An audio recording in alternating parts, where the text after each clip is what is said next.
स्वागत है स्टूडेंट्स आपका हमारे चैनल पर। आज हम करेंगे कक्षा 8 में विषय विज्ञान की 8 ग्रेड अभ्यास पुस्तिका का अगला पाठ नंबर 12 घर्षण। चलिए स्टार्ट करते हैं। हमने सभी पार्ट इससे पहले तक बिल्कुल डिटेल में सॉल्व कर ली हैं। अगर आप नहीं देखें तो चैनल की प्लेलिस्ट में जाकर जरूर देखिए।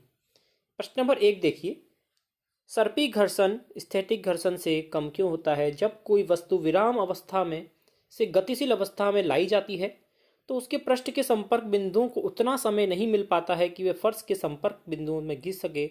अतः सर्पी घर्षण स्थैतिक घर्षण से कम होता है। अगला देखिए, घर्षण को प्रभावित करने वाले कारक कौन से हैं?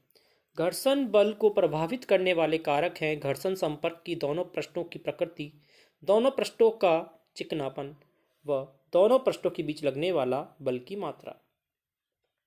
प्रश्न 3 है, माचिस के बॉक्स की खुरदरी सतह पर रगड़ने पर माचिस की तीली जल जाती है या फिर आग क्यों लग जाती है? माचिस के बॉक्स की खुरदरी सतह पर रगड़ने पर माचिस की तीली में ऊष्मा उत्पन्न होती है जिसमें माचिस की तीली जल उठती है। प्रश्न नंबर 4 देखिए, कैरम बोर्ड पर महीन पाउडर क्यों छिड़कते हैं? कैरम बोर्ड पर महीन पाउडर इसलिए छिड़कते हैं ताकि उसका घर्षण बल कम हो जाए, जिससे गोटियां आसानी से फिसल जाती है। अब है लघु उत्तरीय प्रश्न। खिलाड़ियों के जूतों की तली व वाहनों के टायरों को खांचेदार क्यों बनाया जाता है?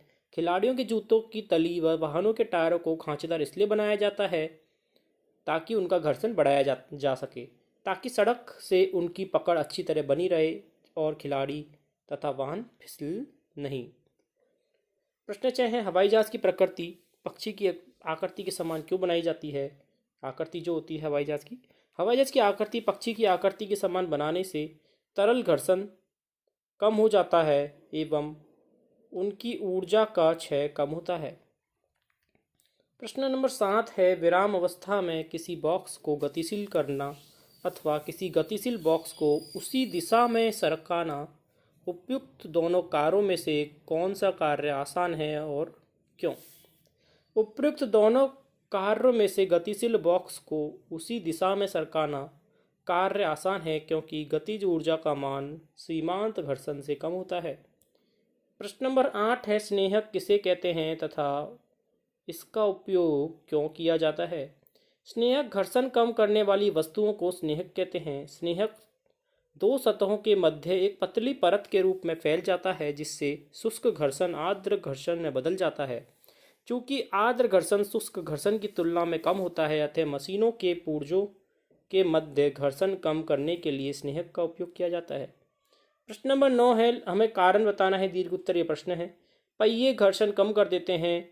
दिए गए कथन का क्रियाकलाप द्वारा स्पष्ट कीजिए। किसी वस्तु के पहिए द्वारा किसी दूसरी वस्तु पर लुढ़कने को लोटन कहते हैं। लोटन घर्षण को कम कर देता है। किसी भारी वस्तु को दूसरी वस्तु पर सरकने की अपेक्षा वाहन लोहन या फिर लोटन करना आसान होता है, इसलिए भारी वस्तुओं में पहिए लगा दिए जाते हैं। जैसे सामान से भरी बड़ी अटैची को पहिए पर सरकाना आसान रहता है।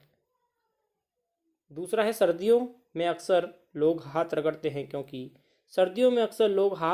हैं क्योंकि हाथ रगड़ने से घर्षण के कारण ऊष्मा उत्पन्न होती है जिससे हथेलियां गर्म हो जाती हैं।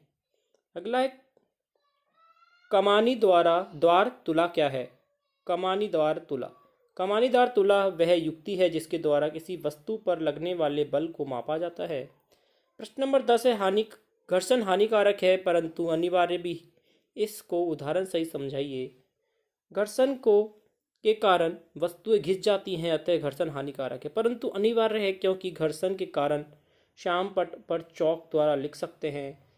सड़क पर चलने से घर्षण सहायक है। घर्षण नहीं हो तो कागज पर लिख नहीं पाएंगे। घर्षण के कारण कील पेच दो वस्तुओं को जकड़ती रहती है।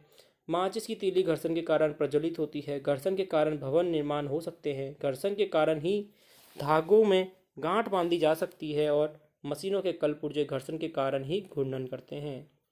तो बच्चों, ये था हमारा पूरा पार्ट नंबर 12 घर्षण का पूरा डिटेल में सॉल्यूशन। इसी प्रकार ने भी देखने के लिए जुड़ रही चैनल से धन्यवाद।